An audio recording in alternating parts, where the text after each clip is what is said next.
Hello everyone, welcome to go to grip. तो आज हम डिस्कस करने वाले हैं इंडिया के फॉरेन पॉलिसी के बारे में during the tenure of PM Nehru. PM Nehru का क्या क्या कंट्रीब्यूशन है इंडिया के फॉरेन पॉलिसी में और कुछ हाईलाइट जानेंगे इनके टाइम का। So let's begin, but before we begin please subscribe to our channel and press the bell icon. So आज हम बेसिकली ये चीज़ें जानने वाले हैं कि प्री इंडिपेंडेंस के पहले इंडियन नेशनल कांग्रेस के द्वारा क्या क्या रेजोल्यूशन लिया गया था, क्या कुछ प्रोग्रेस हुआ था। उसके बाद हम जानेंगे कॉन्फ्रेंस ऑन एशियन रिलेशन, एक कॉन्फ्रेंस हुआ था अर्ली 1947 में, उसमें क्या क्या हुआ। And then we will discuss about NAM is a very important tool, NAM is a very important topic. इसके बाद हम देखेंगे पंचशील क्या है, 5 पॉइंट्स का ये क्या एक डॉक्यूमेंट है, या आगे जाके नैम के साथ कैसे अटैच हुआ। और बाद में हम इंडिया पाक रिलेशन का एक हाईलाइट देखेंगे।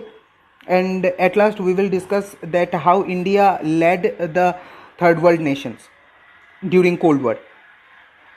सो पहले बात करते हैं प्री इंडिपेंडेंस के बारे में। देखिए 1920 में इंडियन नेशनल कांग्रेस ने एक रेजोल्यूशन तो लिया था कि हम कैसे हमारे नेबरिंग कंट्री के साथ हमारा रिलेशन डेवलप कर सकते हैं, कैसे हम कोऑपरेट कर सकते हैं। लेकिन वो रेजोल्यूशन पास होने के बाद भी उससे ज़्यादा कुछ काम नहीं हुआ, क्योंकि we had our own struggle, हमारा इंडिपेंडेंस स्ट्रगल भी चल रहा था एंड वेरियस अदर थिंग। लेकिन लेट 20s में पीएम नेहरू ने इंटरवीन किया और उसके बाद हम देखते हैं कि इसके बारे में बहुत ज़्यादा डेवलपमेंट हुआ। इंडिया ने फॉर्मली जापान, इटली, जर्मनी को क्रिटिसाइज किया and they also passed A resolution against this three Nations. बाद में जब 1946 में एक इंटरिम गवर्नमेंट बनाया गया, था 1946 में। सो इंटरिम गवर्नमेंट बनते ही हमारा यूएसएसआर एंड चाइना के साथ डिप्लोमेटिक चैनल स्थापित हो गया था। यूएस, चाइना और यूएसएसआर का एम्बेसडर हमारे यहाँ पोस्ट हो गए थे and we have also posted our ambassadors on this three nations. So अब हम बात करते हैं कॉन्फ्रेंस ऑन एशियन रिलेशन के बारे में। क्या हुआ था कॉन्फ्रेंस ऑन एशियन रिलेशन में, क्या क्या डेवलपमेंट हुआ था वहाँ पर। So basically it was a conference, it was organised by India in Delhi 1947। और इसमें हमने बेसिकली एशिया के बहुत सारे कंट्री को इन्वाइट किया था, 29 कंट्री टू बी प्रिसाइज। ये कंट्री यहाँ पर आए थे। They spoke about how we can progress in our diplomatic relation, कैसे हम वेरियस फील्ड में कोऑपरेट कर सकते हैं, such a science and technology and various other thing. इस पर बात हुई। सो यहाँ पर आप देख सकते हैं कि यहाँ पर महात्मा गांधी अपना स्पीच दे रहे हैं यहाँ पर स्टेज पर, and here you can see that various leaders are sitting on the stage. And this was basically the Asian relation conference. And बाद में एफ्रो एशियन कॉन्फ्रेंस हुआ था 1955 में इंडोनेशिया में। इंडोनेशिया का एक बहुत ही इंपॉर्टेंट सिटी है यहाँ पर बैंगयोंग नाम का। यहाँ पर एक बहुत ही इंपॉर्टेंट एक कॉन्फ्रेंस हुआ था, एफ्रो एशियन कॉन्फ्रेंस, अफ्रीका और एशिया का एक कॉन्फ्रेंस, जहाँ पर पीएम नेहरू आए थे, जहाँ पर PM Nehru was invited. And that time आप बोल सकते हैं कि नॉन अलाइन मूवमेंट और नॉन अलाइन मूवमेंट का एक कॉन्सेप्ट रखा गया सबके सामने। नॉन अलाइन मूवमेंट वहाँ पर फॉर्मली आप कह सकते हैं कि अनाउंस हुआ, लेकिन it was not signed that time. So यहाँ पर it was basically the first announcement of non align movement in 1955। और बाद में हम देखते हैं कि नॉन अलाइन मूवमेंट साइन हुआ था 1961 में। And here the founding fathers of non align movement, इन्हें कहा जाता है फाउंडिंग फादर्स। घाना के बहुत ही इंपॉर्टेंट लीडर, इंडोनेशिया का प्रेसिडेंट, यूगोस्लाविया का प्रेसिडेंट। सो आज के टाइम में यूगोस्लाविया एग्जिस्ट नहीं करता, ये देश डिसइंटीग्रेट हो चुका है। इजिप्ट का president and our prime minister PM Nehru. So आज के टाइम में नॉन अलाइन मूवमेंट के साथ 125 नेशंस जुड़ा हुआ है। 25 nations are observer countries. So अब now I just want to ask a question to you that आज के टाइम में कौन सा कंट्री है इनमें से जो नॉन अलाइन मूवमेंट में एक ऑब्जर्वर स्टेटस रखता है। आपके ऑप्शन है US, Canada, Russia and China. Please answer it on comment section and I will reply to the correct answer.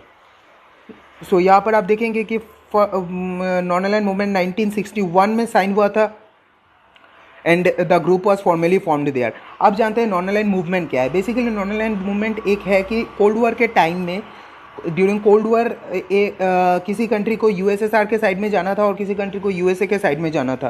Basically किसी को सोशलिस्ट कंट्री बनना था, किसी को कैपिटलिस्ट कंट्री बनना था। लेकिन कुछ कंट्री था जैसे इंडिया की तरह यहाँ पर Ghana, Indonesia and some countries like this, उन्होंने क्या डिसाइड किया कि they don't want to get aligned with any of this country, they just want to have their own foreign independent foreign policy. So ये एक grouping था non aligned movement का, non aligned countries का, जिन्होंने sign किया, and they have to follow Panchsheel, एक 5 point से। अब जानते हैं पंचशील क्या है। पंचशील देखिए 1954 में पंचशील साइन हुआ था इंडिया और चाइना के बीच में, जहाँ पर कहा गया था कि हम ये 5 पॉइंट्स पर फोकस करेंगे, यहाँ पर ये 5 पॉइंट्स मान के चलेंगे। Peaceful coexistence, mutual respect for each other, territorial integrity and sovereignty, बाद में non aggression, non interference in each other's military affairs, equality and mutual benefits. ये हम एक दूसरे कंट्री के इंटरनल अफेयर्स में बात नहीं करेंगे, पीसफुल कोएग्जिस्ट करेंगे, एक दूसरे कंट्री के टेरिटोरियल इंटीग्रिटी पर क्वेश्चन नहीं उठाएंगे और पीसफुली कोएग्जिस्ट करेंगे। सो ये आगे जाकर नॉन अलाइन मूवमेंट का एक डॉक्यूमेंट बना, ये जाकर नॉन अलाइन मूवमेंट का एक, आप कह सकते हैं ये एक पिलर बन गया नॉन अलाइन मूवमेंट का। And now let us discuss about Indo पाक रिलेशन। इंडो पाक रिलेशन में बहुत से डील्स साइन हुए, उस पर एक अलग सा वीडियो बन सकता है, but I have picked only a single important highlight here, कि यहाँ पर आप देख सकते हैं कि PM Nehru and PM president Liaquat Ali is signing a document.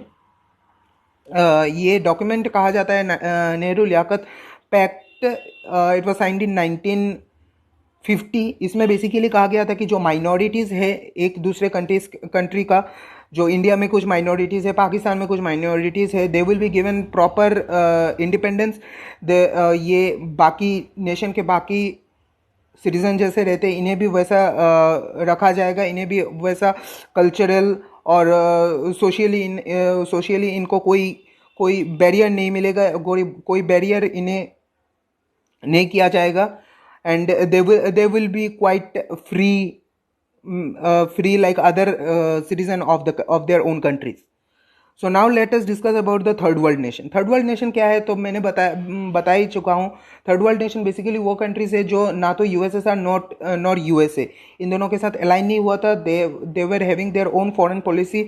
और ये जो कॉन्सेप्ट है नॉन अलाइन का, ये पहले हमारे देश इंडिया से लिया गया। India was the first country who promoted this policy. और इस पॉलिसी का एक बहुत ही ज़्यादा इम्पोर्टेंट फीचर था कि through non align movement we can keep our diplomatic ties, we can keep our trade going on with both the countries USSR and USA. So इस idea को बहुत से कंट्री ने प्रेफर किया, इस आइडिया को बहुत से कंट्री ने एक्सेप्ट किया। और बाद में देखा गया कि थर्ड वर्ल्ड नेशन जो है, जो कंट्री किसी के साथ अलाइन नहीं हुआ, उनको प्रॉपरली इंडिया एक तरीके से लीड कर रहा था कि कैसे हम इस आइडियोलॉजी को, कैसे हम इस आइडिया को आगे बढ़ा सकते हैं, एंड कैसे हम ये आइडिया को, इस आइडिया के साथ हमारे देश का diplomatic relation and various other thing we can improve. So this is the end of my video. Thanks for listening.